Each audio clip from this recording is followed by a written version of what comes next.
Dragon Riders are still one of the strongest troops and are even stronger with the new Duke RC trick with the Revenge deck equipment. So let's break down how you can 3-star with this strategy no matter your town hall level.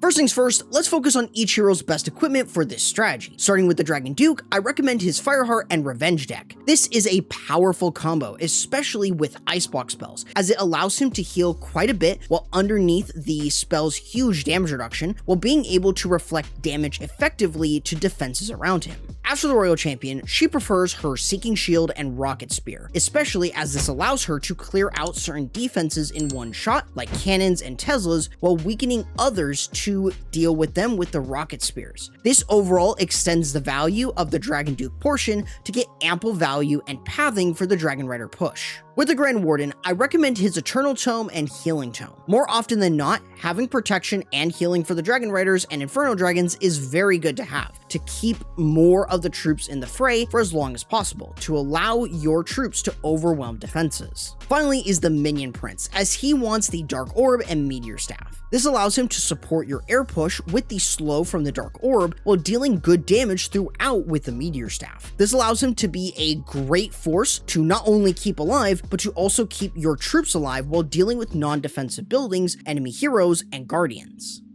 Now for this army, we want to first focus on the Dragon Duke portion. The goal of this is to clear out as many defenses as possible while repositioning him to reflect damage with the Revenge deck under an Ice Block spell. So it's important to place him where you want him to go so he can maximize his reflection damage and healing. Take advantage of defensive heroes like the Minion Prince or the Archer Queen to lure him deeper into the base. As for the Ice Block spells, you want to alternate using them back to back while sometimes letting him move and attack to clear defenses close by and to reposition for other defenses, as each time you Ice Block him, it lasts for 7 seconds regardless of level. For the most part, he can clear plenty of defenses with the Revenge deck, but do be aware that battle builders, especially 2 on 1 defense, can out-heal the damage. Additionally, avoid Sweepers and the Logger Guardian, as they deal knockback, which completely counters the Ice-blocked Duke. Following the Dragon Duke, you'll use the Royal Champion, which is used to clear additional defenses, usually on the same side as the Duke. More often than not, you are extending the value by using your Seeking Shield with an Earthquake spell to clear and reduce HP of nearby defenses before then using the spears to clear as many defenses before she falls. Just be sure to use this away from the defensive CC to avoid luring out Ice Golems from it.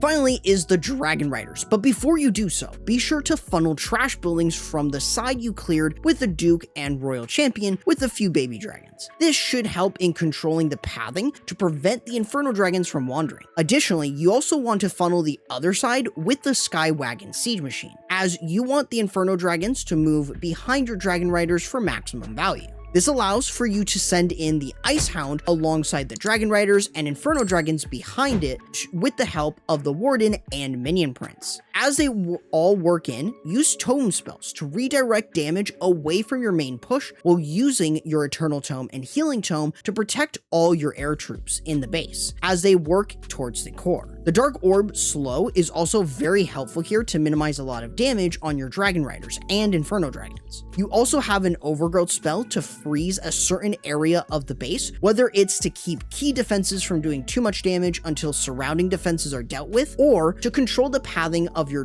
Dragon Riders and Inferno Dragons. The only other spell is the Revive spell, as it helps in bringing the Duke back to life after the beginning portion, giving him purpose whether he is still on his own or merges with the rest of the army, as having the Revenge deck's reflection allows him to still get value even without his passives active.